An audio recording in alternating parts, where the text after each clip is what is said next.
우리가 지난 몇 년 어떻습니까? 주가 예측, 부동산 예측, 암호화폐. 내가 돈 벌었대. 이제 팔아야 한대. 온갖 얘기가 매일 유튜브만 키면 오른다, 떨어진다, 뭐 사야 됩니까? 그러잖아요. 근데 코로나 사태로 주가 박살날 때 미리 아셨습니까? 이스라엘, 우크라이나 전쟁 터질 줄 아셨나요? 이제 정확한 것도 안전한 것도 없는 세상입니다. 근데 장기 투자 이야기하면 돈 없다고 언제까지 기다려야 하냐고 짜증납니다. 근데 정작 그러고 자신이 아는 정보로 투자해서 부자 되신 분 계신가요? 계신다면 저는 이 영상 보고 있지 않을 것 같은데요. 오늘 제가 말씀드릴 이야기는 모두가 다 알고 있지만 납득하기 쉽지 않은, 그러나 미래 가난을 대비하기 위해서는 꼭 알아야 할 이야기를 해드리고자 합니다. 안녕하세요. 저는 김영빈이고 미래의 가난을 대비하는 돈 되는 이야기 스토크 지금 시작합니다.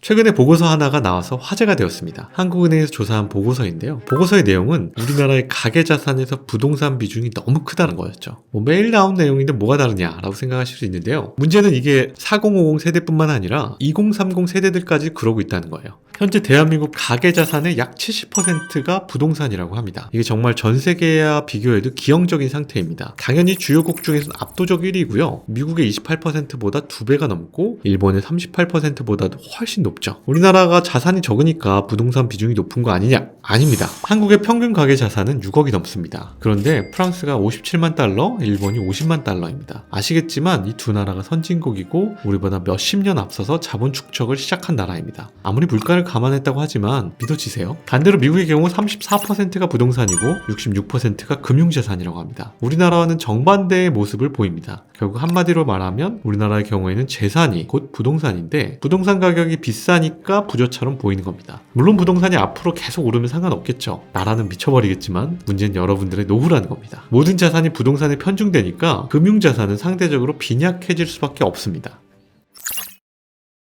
현재 대한민국 노인 빈곤율 1위를 기록하는 나라죠. 그도 그럴 것이 대한민국 70대 고령 가구의 42%의 저축액은 1,000만 원 미만이라고 합니다. 저축액이 1,000만에 3,000만 원 미만인 경우는 22%밖에 되지 않습니다. 무려 10가구 중 6가구 저축액이 3,000만 원 미만인 겁니다. 저축액이 1억 원 이상인 경우 겨우 12.3%밖에 되지 않습니다. 근데 우리나라가 일본과 프랑스보다 부자일까요? 그렇다면 노인 빈곤이 생기지 않아야 하지 않을까요? 모든 이유는 바로 노후 자금들이 부동산에 묶여있기 때문일 겁니다. 그러니까 모든 국민들이 좋든 싫든 국민연금에 얽매여 있는 겁니다. 자신의 돈은 모두 부동산에 투자했으니 국민연금의 고갈에 관심이 갈 수밖에 없는 거죠. 최근 조사에 따르면 여전히 20, 30대 60% 이상이 주된 노후 준비 방법으로 국민연금을 꼽고 있어요. 탈퇴를 하려 해도 정작 자기 돈은 부동산에 있으니까 노후는 국민연금만을 바라보게 되는 거죠. 문제는 바로 여기서 시작됩니다. 대한민국에서 노후에 살아갈 생활비 어느 정도가 필요한지 아시나요? 연구기관마다 차이가 조금씩 있지만 대략 3억 정도가 수중에 있어야 한다고 말합니다. 은퇴 후 25년 동안 매달 100만 원이 필요하다고 가정한 생존의 관점에서 필요한 정말 최소한의 생활비입니다.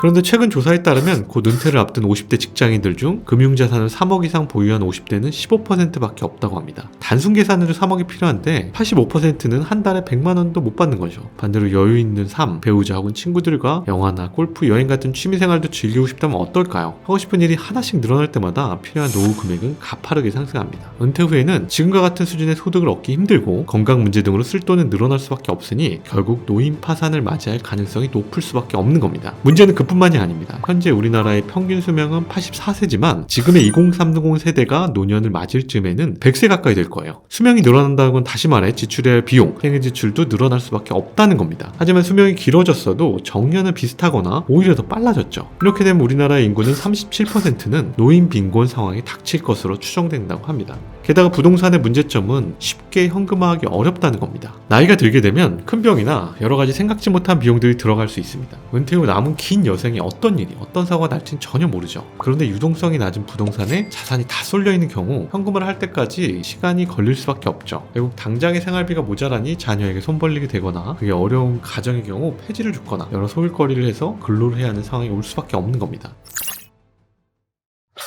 물론 이렇게 말하다 보니까 오해하실 수 있겠지만 제가 부동산을 사지 말라는 이야기를 하는 건 절대 아닙니다. 예전에도 영상을 올렸지만 저는 아파트 사는 거, 노후 대비하는 수단은 나쁘지 않다고 생각합니다. 그리고 부동산을 구매하는 것이 개인적으로 중요하다고 생각을 해요. 부동산 투자가 가능하다면 당연히 하면 좋죠. 제가 부동산이 괜찮다고 생각하는 이유는 부동산이 있어야 우리가 금융자산을 투자할 때 더 여유롭게 그리고 꾸준하게 투자할 여력이 생기기 때문에 추천드렸던 거였습니다. 근데 지금은 다른 노후 대비나 금융자산 안 하면서 부동산만 보는 사람들 생기는 것 같아요. 문제는 고액자산가들이 아닌 우리와 같은 평범한 중산층의 직장인들, 사회 초년생들입니다. 아파트 가격이 너무 비싸지니까 더 오를 것 같은 공포감으로 2030 세대들마저 구매하면서 노후자산 포트폴리오가 더 심각하게 부동산에 편중되고 있다는 거죠. 영끌해서 빚내서 모든 부동산을 다 몰아서 사니 금융자산은 없고 연금도 없고 모두 부동산에 다 매달려 있는 거죠. 그러다 보니 그나마도 낮은 금융투자 비중이 더 감소하고 있습니다. 2013년 기준 금융자산은 가구 총자산의 27%를 차지했지만 지속적으로 감소해서 2022년은 22%밖에 안 하고 있죠. 문제는 비중이 얼마 안 되는 금융투자도 그나마 예적금 위주라는 겁니다. 2020년 3월 말 기준 한국인들이 가장 선호하는 금융자산 운용 방법은 예금이 89.5%로 독보적인 비중을 차지하고 있죠. 반면 주식은 6.2%, 개인연금은 2.5%밖에 되질 않습니다. 결국 제가 말씀드리고 싶은 것은 자신의 형편이나 사정을 고려하지 않은 상황에서 특정 자산에 몰빵해서 투자하는 것을 경계하자고 말씀드리고 싶은 겁니다. 항상 말씀드렸던 투자에는 적절한 배분이 중요하다고 생각하기 때문이죠.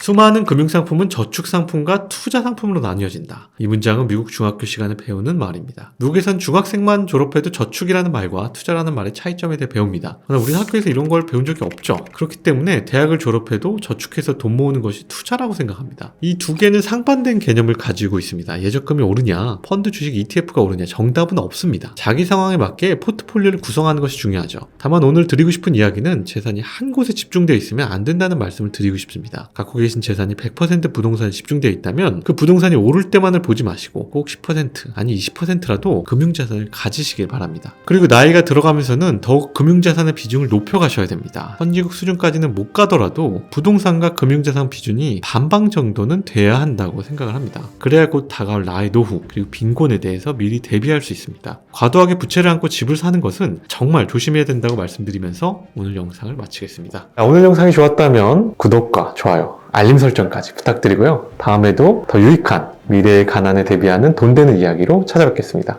감사합니다.